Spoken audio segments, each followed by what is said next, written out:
Good morning, good afternoon, and good evening, all joining us virtually to this HLPF virtual side event on the road to the second World Summit for Social Development, Evidence-Based Regional Perspectives. My name is Magdalena Sepúlveda. I am the director of the United Nations Research Institute for Social Development, and it's a pleasure to have this wonderful side event together with our close partner, the Economic and Social Commission for Western Asia, ESWA. Let me give a little bit of background about the process that in which this side event is part of. In response to the UN General Assembly 2024 resolution, UNRISD, in collaboration with regional partners, launched a series of global and regional consultations.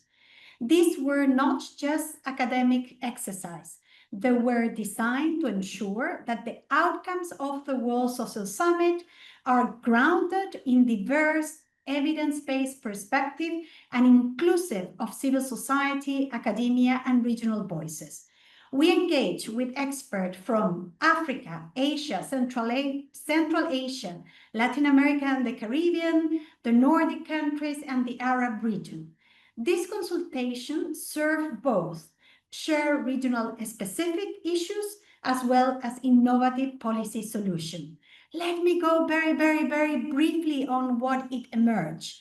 Across the region, we saw persistent inequalities as a major topic, despite progress as structural inequalities, in particular around race, income, and gender, remain deeply entrenched. Social protection and inclusion. There was a strong call for universal rights-based social protection systems that are resilient to shock. And this speaks very closely to the outcome of the Sevilla commitments of the 4th Conference on Financing for Development, where social protection was also strong. Democratic governance and participation. Nobody is surprised about this. Many regions emphasize the need for inclusive governance and a stronger civic engagement. And finally, climate and social justice network, particularly in the Global South, the intersection of environmental degradation and social vulnerability was a recurrent concern. And the experts that we have here today will speak more closely to these regional specific outcomes and challenges that came out from this consultation. So, as we move towards the Social Summit in Qatar in November, and ideally to the implementation of the commitments of Sevilla, the outcome of the 4th International Conference on Financing for Development, we must ask how we can ensure that these diverse voices and research-based insights are not only heard, but acted upon.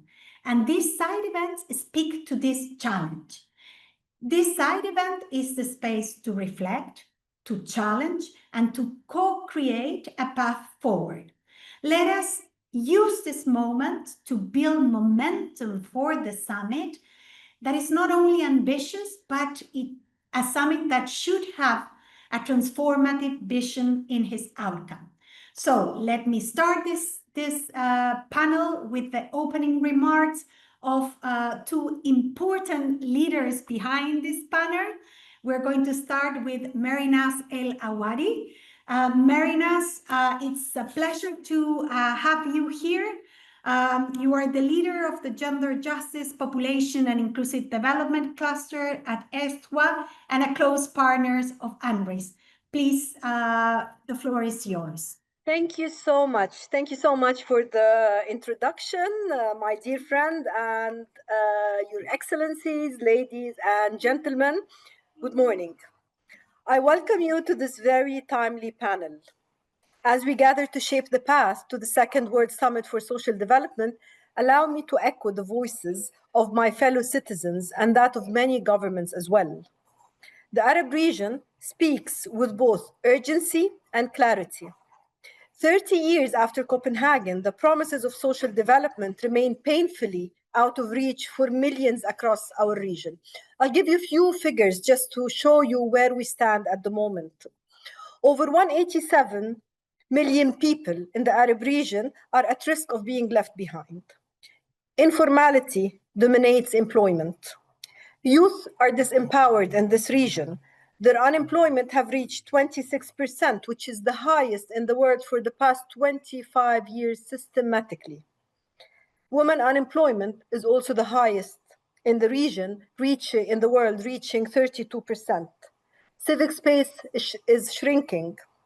8 countries in the Arab region out of 22 are experiencing conflict, war, or occupation, and this had resulted in 70 million people in need of humanitarian assistance. We cannot look at each of these separately. They all come together to make the problem and the challenge even more serious. Inequality is not only growing, it's becoming structural. I've just returned last month from a regional forum that we have convened in Algeria, and while there are pockets of optimism in implementing policy solutions to reduce inequality, the latter remains stubbornly on the rise, hinting that our efforts are not in the right direction. We're doing effort, but most probably in the wrong direction. Again, last month, we held an Arab regional consultations on the road to the World Summit. What emerged from the discussion convened by ESQA and UNRISD is a powerful call for a new social contract. The Arab region's contribution to the global dialogue is anchored in 5 key messages, which I'm going to go through them now. The first message is, inequality must be named and confronted. We cannot stay shy from calling it inequality. This includes bold commitments to universal social protection, progressive taxation, public investment in care, health and education, and regional integration that leaves no one behind. The second message is, youth and informal workers must be at the center. A future of work grounded in decent jobs, labor protections, green and care-based economy is non-negotiable. The third message, without peace and justice, there cannot be sustainable development. 8 out of 22 countries going into conflict and war is not a simple figure. We need to end this. The fourth message, climate and digital justice are the next frontiers for social justice. Climate finance must shift away from debt-creating mechanism. The fifth and last message, multilateralism must be re-legitimized. The global system must devote the necessary attention to the Arab region, recognize its challenges as well as contributions. Colleagues, this summit must go beyond symbolism. The Arab region is not calling for rapid reaction or technical fixes. We're calling for coherence, courage, and commitment. If the Second World Summit for Social Development is to live up to the vision of Copenhagen and the promise of the 2030 Agenda, it must deliver time-bound, accountable, measurable solutions. Let this be the summit where we finally put actions to our words and improve the lives of people we speak for. Thank you so much. Thank you very much, Marinas. And it's very important that your region bring a topic that maybe wasn't that evident in other regions, that is the issue of peace and security, that of course is very important and we're all confronted. Our next opening remark, I have the pleasure to give the floor to my colleague Katia Ujo, who has been leading all these impressive consultations that UNRISD has been undertaking. So Katia, you have the floor. Thank you very much, Magdalena, and it's a pleasure to present some more general framing on the consultations and also provide a little bit of a comparison on the results that we got from the different dialogues and the survey that was implemented in Central Asia, just to see, you know, where do we converge and what might be very specific challenges or priorities in the different regions. I would like, to ask my colleague to share the screens, the PowerPoint, and let me start, you know, with some contextualization. So as we all know, the context for the next social summit is more than challenging. Whereas when we started the Copenhagen dialogue and we met in '95 for a social summit, there was a huge peace dividend. We emerged from the Cold War, and there were a lot of expectations to actually channel, funding in social development. At the moment, the world is in a state of crisis and fracture. Threats of multilateralism, backlash against equality and human rights, multiple crises, conflicts, and war. Next slide, please. In that context, of course, and we have the opportunity now, is that all actors need to double down on efforts to reposition social development at the center of current development debates and to achieve the most ambitious and progressive political declaration possible. I'm not seeing the slides moving, but maybe it is just me, but it would be good to get I don't think they are moving. I think they are not in presentation mode. So. Yeah. So we still, but I continue talking, and you will see the slide in a minute. So a third point is that one of the key entry points for the HLPF also this year is evidence-based policies and recommendations. So, in our discussion on how to advance social development, we need to rely on research, on data, and on evidence, and on diverse perspectives, as Magdalena has already mentioned. And this needs to be informed by multiple stakeholders. And finally, I think a very important key message for our event today is also, our engagement on social development does not stop with, by uniting and gathering in Doha. It is about forging also alliances and continue our research activities beyond the summit and really following up on the implementation, as Marinas also said, holding governments to account on their commitments. Next slide, please. We have conducted two types of consultations. One was a global service, and the other were these regional dialogues that we will delve into much more depth in this event. And I'm repeating here just what Magdalena has already, very briefly explained. The top challenges that were identified are governance and political stability, inequality, and the climate crisis, but also a lot of other challenges such as poverty and hunger, education, health, migration, technology, gender-based violence, or demographic change. Next slide, please.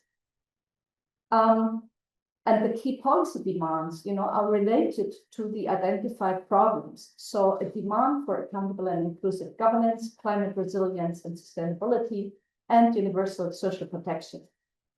Now, when we go to the regional consultations, and our distinguished speakers will tell you much more about it in a minute. Next slide, please. Then we will, see that are a lot of common challenges that we see across the regions. Clearly, informality and the lack of decent work, of decent job, inequality and gender inequality, climate change and environmental degradation, digital exclusion, the social exclusion and discrimination of marginalized groups, governance problems, and lack of funding. Next slide, please. However, we also have very region-specific challenges, and I'm just spotlighting some of them. Of course, there is much more depth and context to this. So Africa, for example, made specific reference to limited state capacity, youth unemployment, but also the external dependencies, the global power asymmetries, and the lack of policy space. In the Arab countries, as we have heard, there is a dysfunctional social contract. In some places, lack of public responsibility, youth disempowerment, and the very serious issue of conflict, war, and forced displacement. In Asia, demographic change, urbanization, migration, and aging was mentioned as crucial challenges. Central Asia, again, refers to demographic change, lack of job-intensive growth, also lack of access to quality education and health, financial constraints, and also for some countries, over-reliance on remittances. Latin America, a lot of achievements, but also persistence of extreme poverty, backlash against progressive policies, and weakened democratic governance in some countries. And finally, the Nordic countries, it was a special consultation, as we will hear later on, but ongoing challenges regarding disadvantaged minorities such as indigenous peoples and migrants, and also issues related to youth empowerment and kind of new health issues that are emerging, such as mental health. Next slide, please. What was also very interesting, and this is my final slide, the very constructive demands that came up in the different consultations regarding reforms of the multilateral system, or how to strengthen regional and global collaborations. So one of the demands was, or recommendations was, we need much more predictable funding, better coordination, locally driven priorities, and strong monitoring mechanisms to make the multilateral system work for the countries and regions. Improved access to finance, debt relief, and domestic capacity building were mentioned.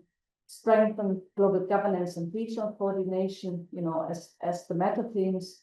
But achieving this also through stronger knowledge sharing, self-learning, and regional learning platforms. Improved inclusive decision-making in multilateral processes, progressive political alliances, and strengthened accountability and enforcement mechanisms. Exactly this point that Marinos mentioned, delivering on promises and really making sure that another kind of political declaration and commitment makes a difference for people's lives. A more prominent role of civil society and alliance building, better coordination between the global level and national and local actors, so we make sure that solutions are tailored to local contexts and also make use of local knowledge. And finally, a shift away from fragmented short-term projects to co-design long-term support that aligns with national strategies and SDGs. And this is basically my very short overview, on taking a comparative lens across the regional dialogues. So thank you very much, and over to you, Magdalena. Thank you. Thank you very much, Katja. And I'm going to stress one of the points in your last slides, that it is necessary to strengthen the voice of civil society, academic, and practitioners. And this is exactly the efforts that UNRISD has been trying to do with all this consultation, global and regional one, that were led by Katja. And we really hope to keep on pushing until Qatar, but as she also mentioned, we see Qatar as the beginning and not the final end.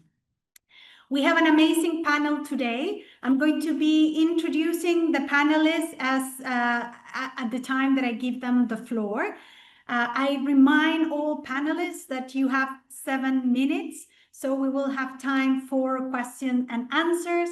And I also encourage participants to go to the question and answer part of the Zoom, so you can put your questions there.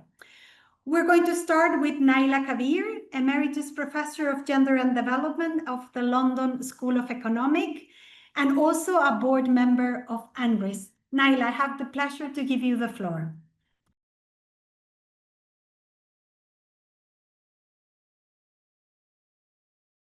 We cannot hear you. Okay. Now. Can you hear me now? Okay. Thank you very much. I think listening to the presentations I've heard so far, what is very striking is how many common threads there are across all the different regions. Listening to, Marinos, to Katja and Magdalena. In the Asia region, and of course the Asia region is not a monolithic bloc. It has some extremely very rich countries and some extremely poor countries. It has some stable governments and some highly unstable governments. But nevertheless, I think it was very striking in the consultations, the extent to which the problem of inequality, not just income inequality, but inequality that reflected various kind of identities, caste, indigeneity, and so on, and gender, of course, was a very strong statement that we had.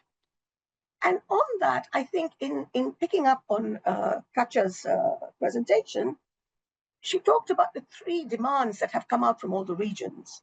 I think it was about governance, good governance. It was about inequality. It was about climate change. I think marrying that with what Magdalena has said about civil society alliances, I think that is at the heart of things.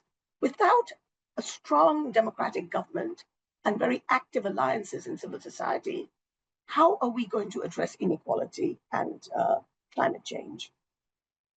And I wasn't around for the social summit. I mean, I wasn't part of the consultations in 1994.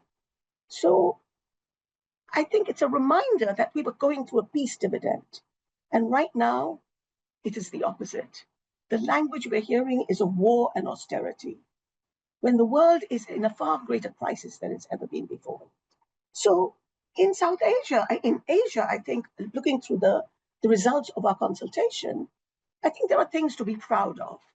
I think there has been some very good progress on social protection, some great innovations around it. We are seeing, countries like Mongolia taking the whole green agenda very seriously. We are seeing, and I think we're seeing a bit more taking control of your own finances.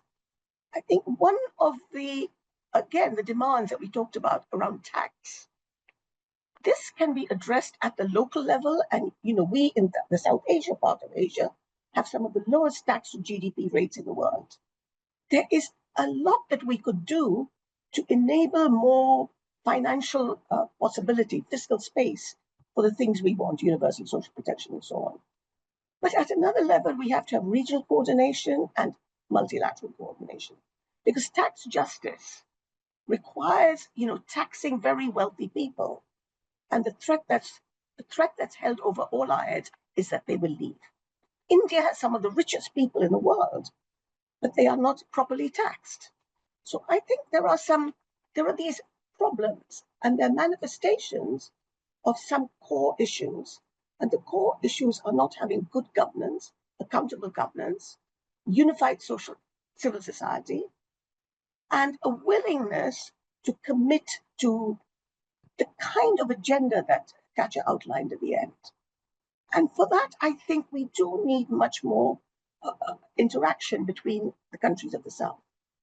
I found quite interesting the contrast from the BRIC declaration, and I think the BRICS now include Indonesia, making a statement about peace and development, which stands in strong contrast to the statements about austerity and war that we are hearing from the richer countries of the world today. So at a time where we need far more mobilization of all our countries to address climate change and inequality, we are hearing from the wealthiest countries in the world the two exact policies, war and austerity, that go against the grain of the kind of new social contract that Mary Mays was talking about.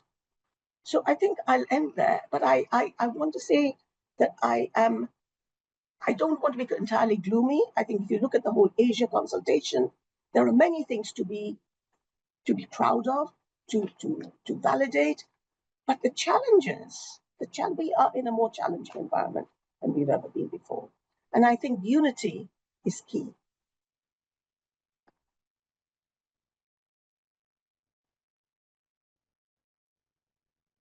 To Khurshid Safari, Director of Social Policy Lab of Uzbekistan, who worked with us on the Central Asia consultation. So please, Khurshid, you have the floor. Thank you very much, Magdalena. And thank you very much for giving the opportunity to share sub-regional voices. As Naila said, Asian region is not monolithic. It is diverse, and I'm sure every sub-region can also say that they are unique. They don't share similar context as the bigger region. Therefore, I wanted to share some context-specific insights for Central Asia. The consultation was organized by Social Policy Lab and UNRISD in May, and we tried to collect expert opinion of Central Asian professionals, ranging from academia, public officers, UN staff, and civil society leaders, etc. So why we decided to organize this kind of sub-regional consultation is because Central Asia, despite its name that it is in the central of Asia, it is seen as on the periphery sometimes of Asia. It's not the first sub-region that comes to the mind of people when Asia is mentioned. There are different reasons for that, mostly because Central Asia was part of Soviet Union, and when the first World Summit for Social Development was held, it was all Central Asian countries were newly countries with the newly obtained independence, and they were undergoing transition to market economy, and therefore the context was very different. And 30 years from then, still countries are going through this painful process of institutional change from the common planned economy to market economy. And the population has changed very drastically. In 1995, the population of Central Asia was 54 million. Now it's 83. It's one of the fastest growing sub-regions in the world. And this also puts a big pressure on economy, on social infrastructure, on climate, on food security, and everything else. And one of the also say specific attributes of the region is it's landlocked. All 5 countries of Central Asia are landlocked, and Uzbekistan is one of 2 double landlocked countries in the world. So the country has to cross borders of 2 countries to reach world sea routes. And in 1995, if you see this blue circle, there was a big lake. It's one of the biggest inner lakes in the world. It used to be, but now 30 years from then, it is almost completely gone. So the region is also experiencing one of the harshest climate change processes, and it is also putting families, livelihoods under threat. So what we did, we conducted a survey with experts and collected their views using Likert scales, numeric estimates, and also open-ended questions to share their insights. I'm just translating their views, which were, I think, very insightful. Here we are using some means, but do not consider them as representative to the region. It's just indicative numbers to shape the discussion. But what I want to say is just that poverty eradication is still one of the key policies in the region. Almost all countries in the region have their poverty eradication policies, and countries like Kazakhstan, Uzbekistan have drastically decreased the poverty. This year, Kyrgyzstan also showed very good progress in income growth, but still few challenges, threats are remaining. Experts said that the population growth is outpacing the economic growth, and therefore the economy is lagging behind in creating decent jobs, which is creating which is increasing the informal sector. and which is also preventing people from being included into social protection programs, being included into social security programs, and therefore creating inequalities across the different sectors. And also, experts mentioned that the implementation is still one of the key issues that is needed to be improved. Starting from the independence, a lot of development policies were proposed to the region. A lot of policies were taken, but still these policies sometimes fail to be rightly implemented due to these capacity constraints. And also, experts mentioned that climate change and water insecurity is threatening to reverse hard-won gains, and urging that adaptation financing and disaster risk insurance should be adopted. And also on decent jobs, and as I mentioned, due to this high population growth in some of the countries of the region, majority is moving to other countries, seeking job opportunities, and migration is rightly mentioned in the declaration. The freedom of movement, protecting rights of migrants, and especially like, women migrants. But what we found that during this consultation is that the declaration poorly mentions portability of social rights. And we thought that that could be also reinforced to make sure that people, wherever they are moving, they also carry with them their rights to social security, to social services. And we also asked experts about support, how international community, multilateral organizations can support their development agendas.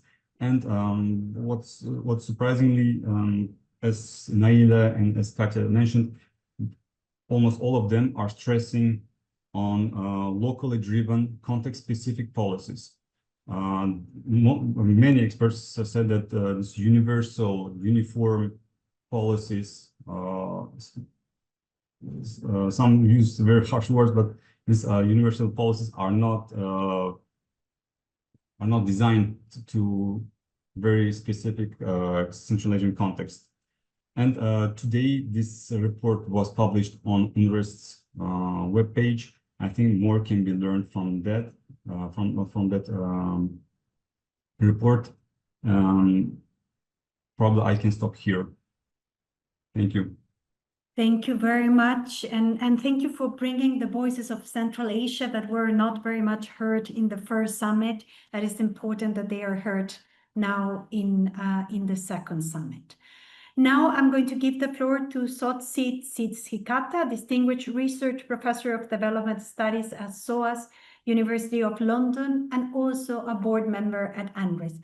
Sotsi, you have the floor.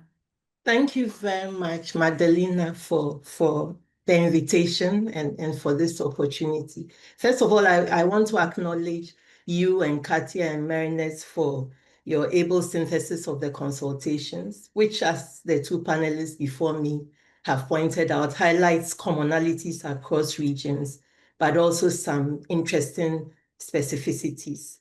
I would like to spend my time highlighting some of the priorities identified for Africa, and also briefly comment on the WSSD document of 17 pages to see where there were some commonalities in recommendations. And if I have some time, offer one recommendation for diverse voices before the summit and another recommendation for what we can do after the summit. So I want to make two points about the findings of the Africa consultations. And if you are interested, the document is on the UNRISD website, so you can see it. The first thing is the recognition of progress with social development along several indicators, such as education, health, and social protection. But most importantly, a recognition of the partiality of progress, but also some regression and some remaining unaddressed challenges in these and other areas. For example, around social protection, some of the gains included pension schemes for informal workers with subsidies and incentives, such as Mauritius's 50 pension subsidy for self-employed workers, the national strategy to formalize informal workers in Senegal, and South Africa's social development strategy. However, the main picture painted of social policy is the lack of comprehensive coordinated systems that can overcome fragmentation and go beyond the targeted social grants and include broader benefits such as health insurance, pensions, family benefits, and other income, social care, and livelihood support. The main point about this is that this situation leaves much of the workforce in Africa without adequate social protection. The second point I wanted to make is that the consultations also found that the multiple crises today, including the triple planetary crisis of climate change, pollution, and biodiversity losses, to rising inequalities between regions, countries, and within countries, and the geopolitical tensions have created a very challenging context for work on social development, democracy, and the SDGs. So it was good to hear Katia mention the very different world in which we are operating. 10 recommendations were made to address unaddressed challenges. Because of the lack of time, I'm only going to mention 3 of them. The first is the structural and systemic issues linked with Africa's adverse incorporation into the global economy on a low value-added extractive model. The point made was that it limits the capacity of African governments to ensure economic diversification and also to mobilize resources for social development. And therefore, it was vital to reform the international financial architecture and also to increase the policy space for decision-making in Africa. The second one was about comprehensively tackling political instability, conflicts, and threats to democracy. And the last but not least was to strengthen multilateralism in supporting regional social development strategies. If you look at the WSSD draft declaration, it has very good language on the challenges of social development in the world today and demonstrates excellent problem identification, and its main areas of focus, as well as the cross-cutting areas it identified, are certainly essential for achieving the goals of Copenhagen and the Agenda 2030, and even much more. However, the draft declaration doesn't mention or acknowledge the existential crisis of the UN itself and the current state of despair and uncertainties in our world. And these, as we know, will make the implementation of the declaration unlikely unless something fundamental changes. And the UN, which represents multilateralism at its best, is particularly important for Africa, for the LDCs, for states, in short, for the majority world, and for the resolution of crises that are global, as other speakers have mentioned. The second observation is the indiscriminate adoption of all the social development agreements from other conferences. For me, this is a cause for worry, given how weak some of those provisions are, and therefore what to do with contradictions. Interestingly, I would say that all the priorities identified in the Africa consultation can be found in one part or other of the WSSD draft, and this is great news. However, at least 2 of the priorities are only in the preamble and are not listed as areas of work with clear recommendations. And one of them is the question of structural and systemic issues that create social development deficits and disable countries from addressing these issues, including questions of the cyclical debt crisis and austerity. And I think this is a grave omission. And also missing are questions of political crisis, conflicts, and wars, and threats to democracy, and also the geopolitical tensions, which, as we all know, are leading to the prioritization of arms and security over social policy. On the other hand, the declaration includes a number of areas that are important for Africa but were not fully reflected in the consultation document. And here I want to highlight the question of social services, adequate housing, urbanization, water and sanitation, electricity, digital infrastructure and connectivity, and transport, and also financing for development. Also, the draft has a welcome emphasis on the care burdens and how to address the crisis of social reproduction.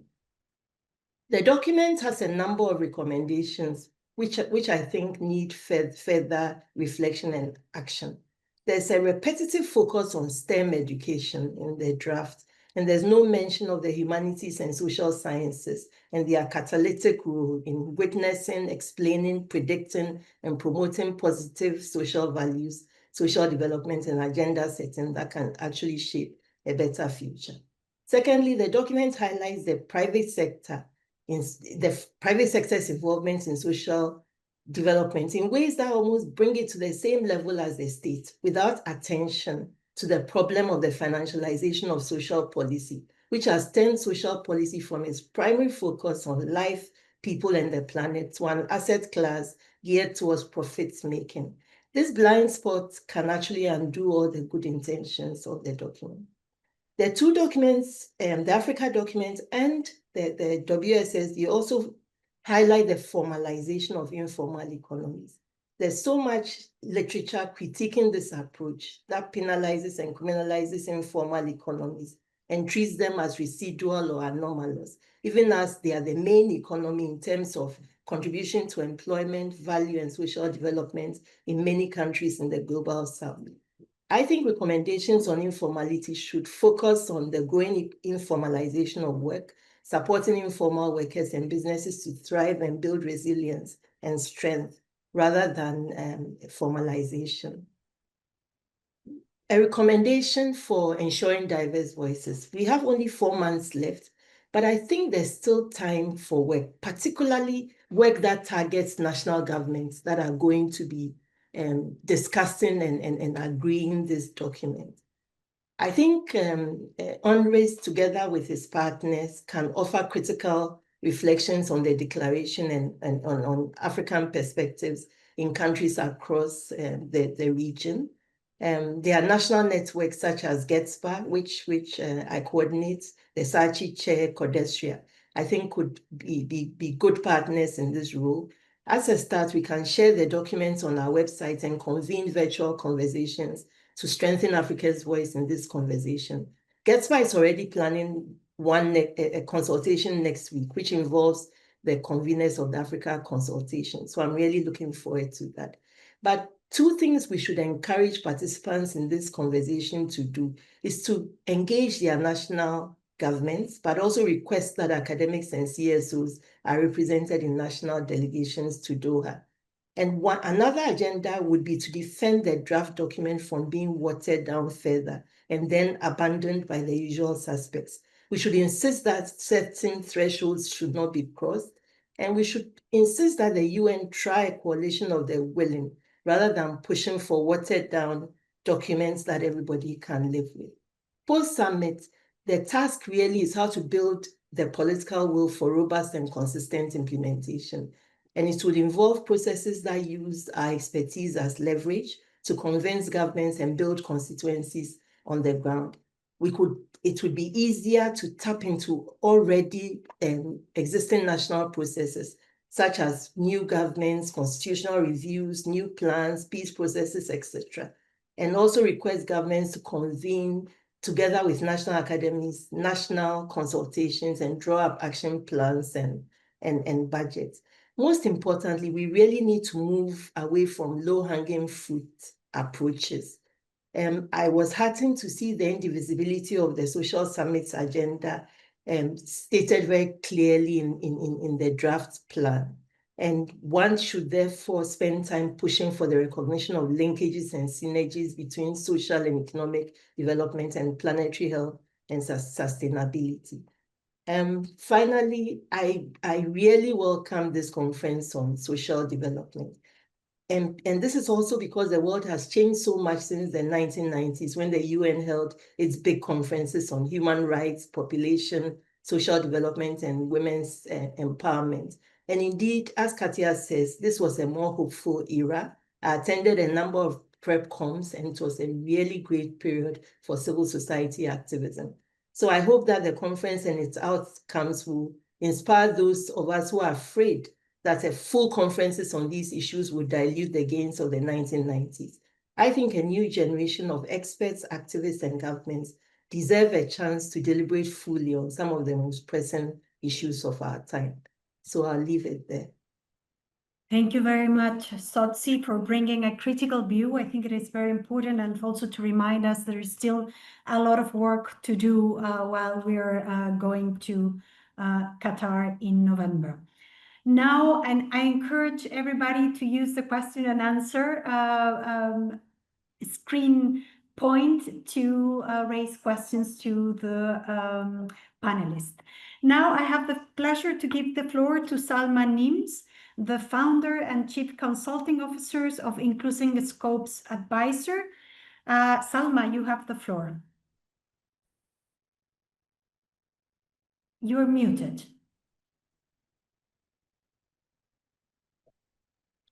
No. Hold on, sorry, I lost the screen. Thank you. Thank you so much for giving me this opportunity to represent a wide array of voices from our region to reflect not only on the status of social development in our region, but also on global affairs that have affected and shaped the bleak realities of today. And I'm going to avoid repeating what dear Mahrinaz has summarized in terms of challenges and messages in order to dive into further looking at the convergences and divergences and how we can move forward and have this summit to come out with a very effective declaration and actions. Because actually the declaration 30 years ago was very ambitious. It was excellent, but why haven't we moved forward? So it's important to highlight that all participants in our region agreed that while regional contexts and dynamics played a major role in the region's challenges or failures, they cannot be removed from the realities, politics and dynamics of the global multilateral system, which some of the colleagues have already mentioned. The United Nations itself stands paralyzed by inequality within the system, from funding mechanisms that tie assistance to narrow policy prescriptions to powerful states wielding vetoes in decision-making bodies. The current multilateral framework has too often cemented inequity rather than remedied it. Market-driven rules and donor conditionalities privilege creditor nations' agendas, directing resources away from grassroots needs, while international law is applied selectively according to the interest of powerful states. A stark example in our region, which came out strongly, differently from others, is the inability to apply, to apply international law, inability to end occupation of Palestine, the ethnic cleansing practices of Israeli military occupation, expanding of settlements, and most recently, the ongoing genocide in Gaza.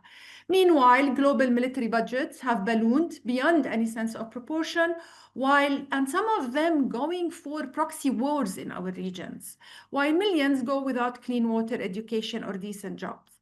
A cornerstone of the Copenhagen Declaration was the conviction that social development and social justice cannot be attained in the absence of peace and security, or in the absence of respect for all human rights and fundamental freedoms.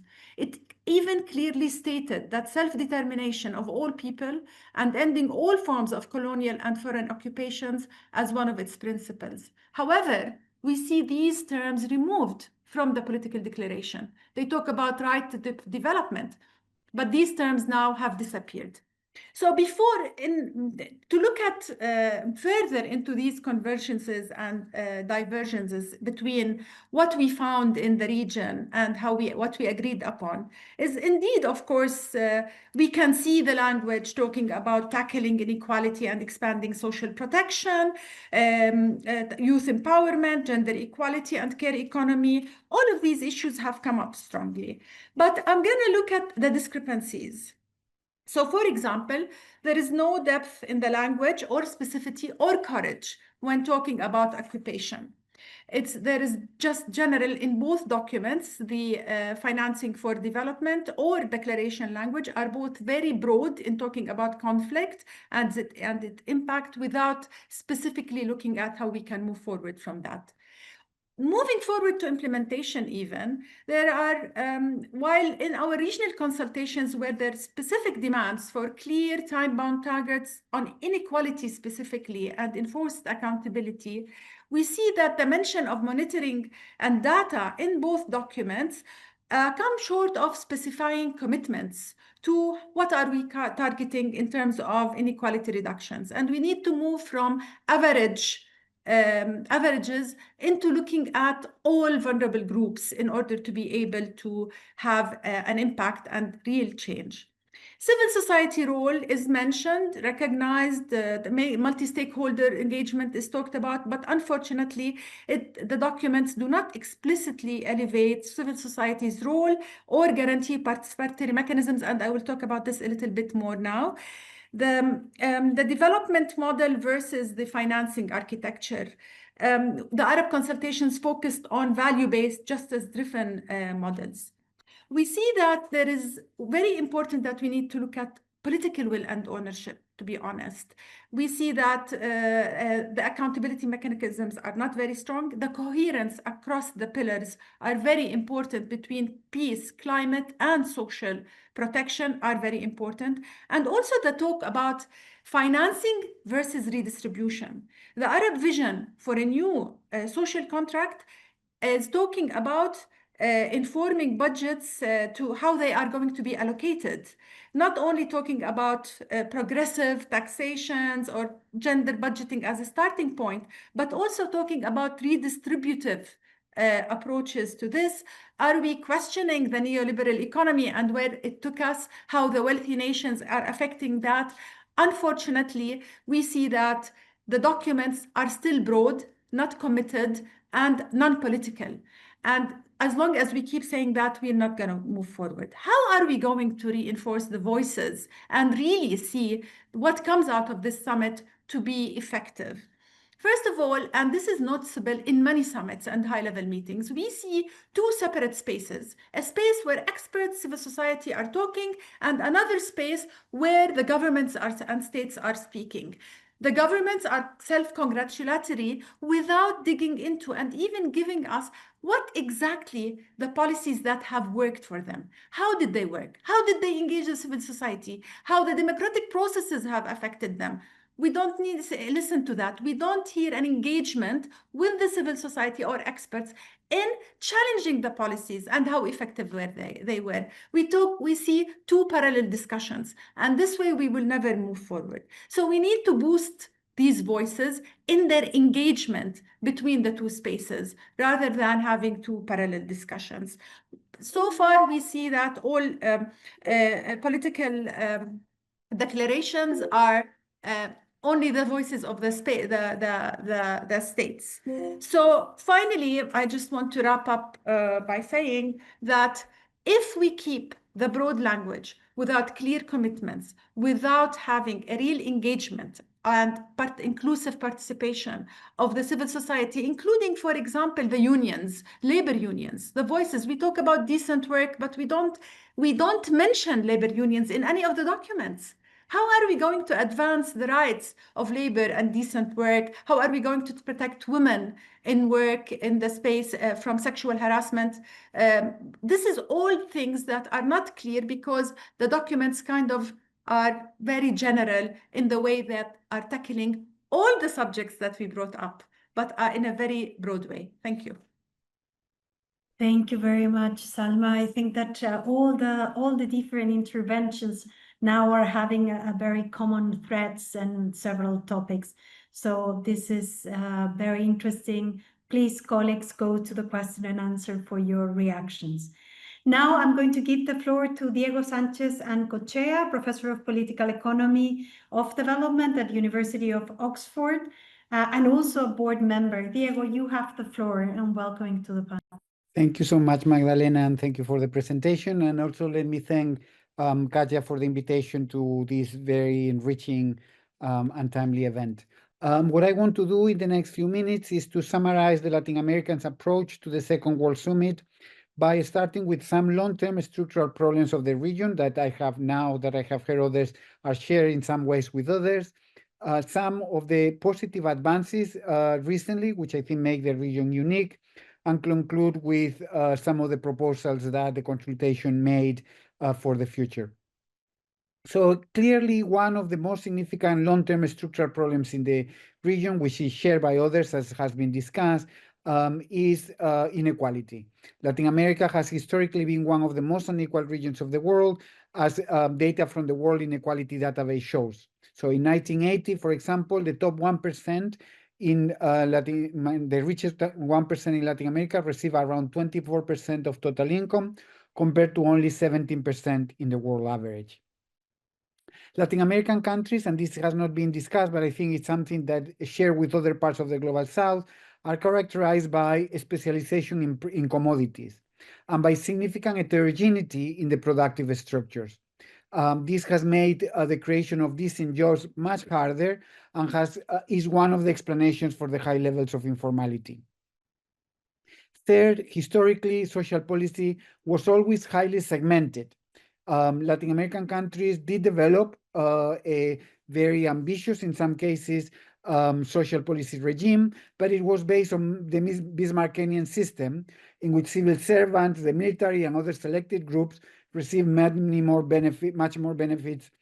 generous benefits, than the rest of the population. Of course, within that approach and within social policy, there has been significant differences within the region that have to be accounted when we think about the future between, for example, Chile, Argentina, Uruguay, and Costa Rica having a relatively generous, even segmented welfare system, opposed or by contrast to Central America and the Andean countries, which have had very exclusionary social policies. One thing that the consultation clearly showed is that the last 30 years, and particularly the period between 2000 and 2013, were relatively positive for the region. Latin America made significant strides in addressing poverty, reducing inequality, and advancing social protection systems. The advance had a lot to do with the combination of the election of progressive governments in many parts of the region, together with favorable economic conditions thanks to the commodity boom. We cannot minimize how much advances the region did during this period, and how important it is to think about those advances, when exploring lessons for the future. For example, social public expenditure as percentage of GDP increased from 8.5% in 2000 to 11.3% in 2018. And per capita social spending doubled during the same period. Access to social benefits expanded significantly in those first 2 decades of the 2000s. For example, the share of the population 65 years or older who receive a pension benefit increased from 51% in 2000 to 76% in 2017. At the same time, the region created new programs that have been copied in other parts of the world, including conditional cash transfers, that by 2010 cover almost 25% of the whole population. Nevertheless, despite these advances, we also see very significant constraints and limitations in Latin America today. First, social policy expansion remains segmented. So we have that coverage increased primarily through non-contributory programs that were much less generous than pre-existing contributory ones. Ethnic, racial, and gender inequalities remained and were mirrored in problems in social policy. During this period, many countries experienced a process of deindustrialization as commodity exports became much more important. And deindustrialization came together with the maintenance of labor market segmentation, with difficulties to create good jobs for a majority of the population. In more recent years, so from 2015 onwards, progress have further slowed down due to low economic growth and democratic backsliding. This is very clear when we think about inequality, which after 2 decades or 15 years of reduction has actually started increasing again. And as others have discussed, the region shares all problems and new ones, including climate change, environmental degradation, and technological exclusion. So how can we advance further, and how this should be linked to the agenda of the Second World Summit for Social Development? Participants in the consultation really call for a much more ambitious agenda, one that is set on 4 different elements. The first is progressive taxation that actually increases income taxes and pays more attention to property taxes. As one of the previous participants mentioned, we always have the risk of the wealthy trying to move away from the countries if taxes increase. But this is, I think, why property taxes and taxes on land become relatively important. Second, we have to strengthen universal social protection, knowing that this will not be something that we can do from one day to another, knowing that we need to understand how to build this system in a gradual process that has consistent political commitment. Third, we need to invest in infrastructure, develop more the agriculture sector, while simultaneously adopt green industrial policies, which I think how we link green industrial policies with social policy is one of the challenges, and one I hope that is very much discussed in the summit. And finally, as others have discussed, we need to ensure the inclusion of marginalized groups in decision-making processes. In the case of Latin America, indigenous population are particularly important to include. Finally, let me add one word about the role of international institutions. Obviously, they play a very significant role, and they will be very present in the discussions of the summit. In the case of Latin America, we have the regional organizations like the Economic Commission for Latin America and the Caribbean, and global fora in which the region is represented, like the G20, provide clear opportunities to produce evidence, to align policies, to mobilize resources, and to promote solidarity. And I think the other big element, which I hope is part of the summit, which I think is particularly important in this geopolitical moment, is South-South collaboration. I think we live in a world in which thinking about the solidarity between different countries in the global South is probably as important as the role that the global North has, giving also the negative role and negative position that countries like the US are playing at the moment. Thank you so much, Magdalena. Thank you very much, Diego, for your presentation and for bringing again some of the challenges, in particular in a time when we see that international assistance and cooperation is decreasing, linked to what Naila was saying at the very beginning, where developed or the traditional bilateral donors are focusing on austerity and war and moving their resources to increase war spending. I'm going to give now the floor to our last panelist, Eppu Mikkonen, Senior Advisor at the Ministry of Social Affairs and Health from Finland, who will present the outcome of the Nordic consultation. Eppu, you have the floor. Thank you very much, Magdalena. Also, thank you, Katja, with whom we did this consultation. Also, full disclosure, I was part of the consultation, but not in my current role. The consultation was facilitated by UNRISD and the Finnish platform for development organizations, FINGO. So big thank you to the good collaboration there. The Nordic consultation was quite reflective and also sort of forward-looking, and I'm going to share 3 different contributions. There was one around what we were hearing from the researchers and civil society actors and faith leaders as well, how those findings and insights align or diverge from the political declaration and also the Sevilla commitment, and then perhaps most importantly, how we can surface some emerging kind of trends or observations that might help shape the social summit and its agenda.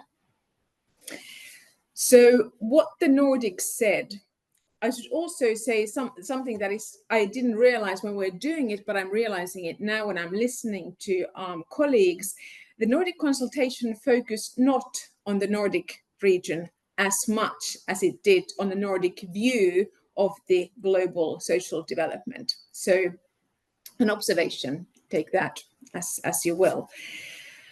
The conversations really echo the histories of social cohesion and universalism that has shaped all of the region. So if I look at it from the Finnish perspective, the kind of leave no one behind perspective and approach has been really the backbone of our nation building over the last 80 years. It feels very familiar. But 5 themes really stood out. And these were inequality and discrimination. This is echoing what we have already heard in the other regions. And this includes the backlash against gender equality and LGBTQI rights. There was a big piece around mental health across life course, looking at isolation and loneliness, both in youth, but also amongst persons in older age. And it is obvious that in terms of demography, aging by far is the most significant trend in the region. The second observation that stood out was insufficient universal systems. So while there has been a lot of progress, then there's still a huge need, perhaps particularly in the spheres of care and protection that came across very, very strongly. And the whole role of care economy is definitely a strongly emerging agenda. Third one, rights of indigenous peoples, highlighting the Sami rights in the region, especially in terms of land rights and culture. Fourth was the whole constricting civic space, and somehow the need to focus on keeping open what is called the narrow corridor, the kind of constant dynamic balance between the state and free civil society as a kind of necessary balance for liberty. And the fifth, not surprisingly, underfinancing, inadequate and unfair resource allocation globally. So none of this is new, but there was a sense that the pattern is deepening. And at the same time, the proposed solutions were equally clear. So universal and rights-based systems, progressive taxation, as was mentioned previously, also feminist strategies to inclusion and accountable and democratic governance.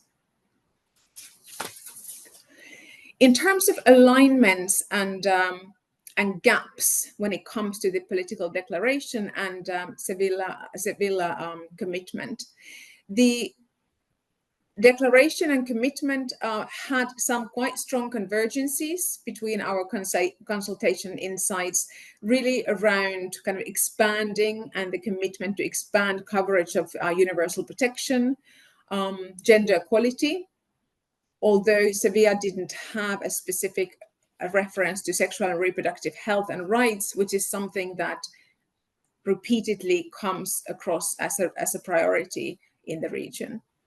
Also, fairer global tax systems, framing sustainable economies and resilience in well-being, kind of well-being economy, or understanding that the sustainable economies and population well-being in a broader sense are really the two sides of one coin, and support for multi-stakeholder engagement. And of course, this alignment is very encouraging, but we know that declarations are not policies and policies are not systems yet. And the gaps that remain, not surprisingly, we're really mirroring the big themes that we're coming across, as I mentioned earlier, so really implementation, inclusion, and accountability. And to close them, the Nordic consultation sort of pointed to 3 key levers. And one of those is co-design, so including feminist, indigenous, academic, civil society voices from the start and not after the draft. accountability, using all the tools already on the table, and these may be gender budgeting or they may be well-being indicators, but making sure that they are in action. And third was knowledge sharing and really supporting majority world leadership and local global research partnerships that bring diverse knowledge to the center. And the message was that research institutions and civil society, they cannot respond to declarations, but they really must be part of creating them. And finally, looking at the consultation from the perspective of what is emerging. So much of what we are discussing at the moment, or what I've shared from our consultation, is part of the current development mainstream.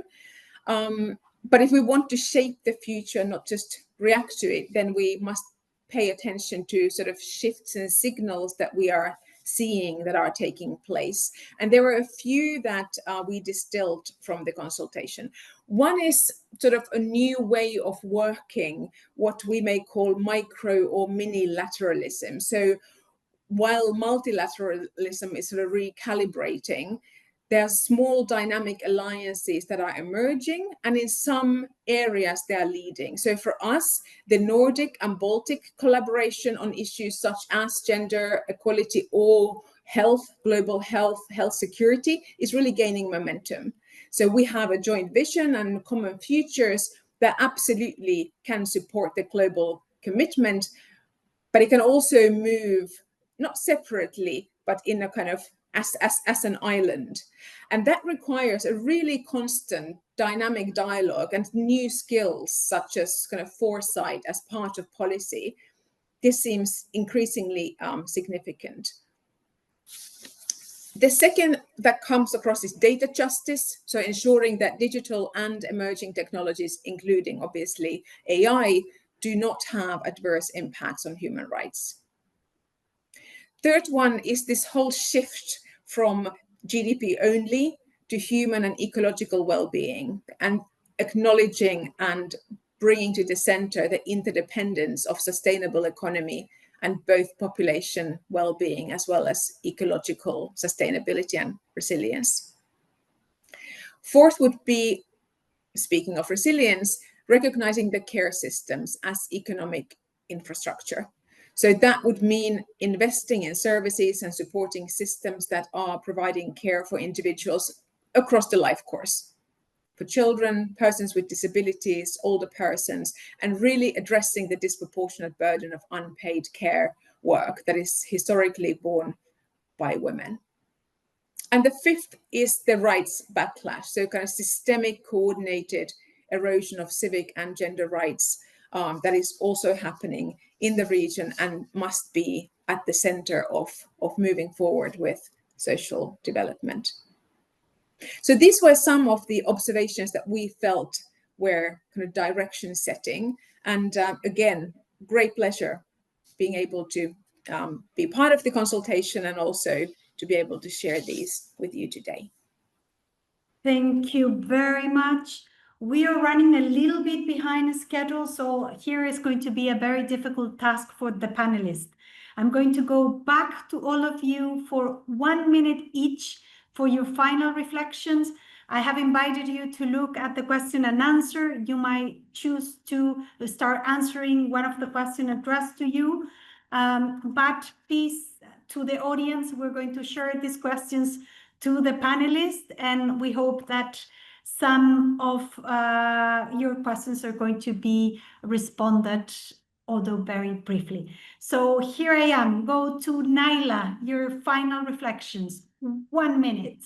I'm going to address Effie's question because it's very dear to my heart, and that is, how do we build alliances across divisions? And I think what we should recognize is our societies are not made up of black and white. There are lots of people in the middle. And I think we don't try and persuade those people who completely disagree with us on fundamentals, but we try and win over those people who agree with us on the non-negotiables and find out what we can negotiate in order to build the alliances. So it's about moving out of our comfort zones and talking to people who we think have enough in common, but not everything in common. So I think it's about compromise, negotiation, listening to each other. Thank you very much. Now I move to Khurshid. You have the 1 minute.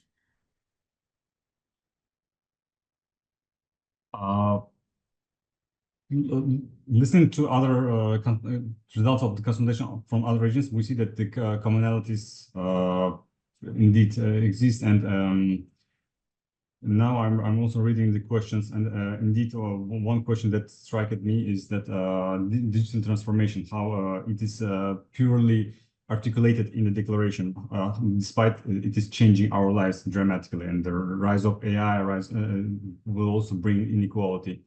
And I think these kind of issues, these kind of mega trends like climate change and especially like digital transformations, should be more prominently set in such global declarations to prepare us, to prepare the world to equal and equitable future given these changes.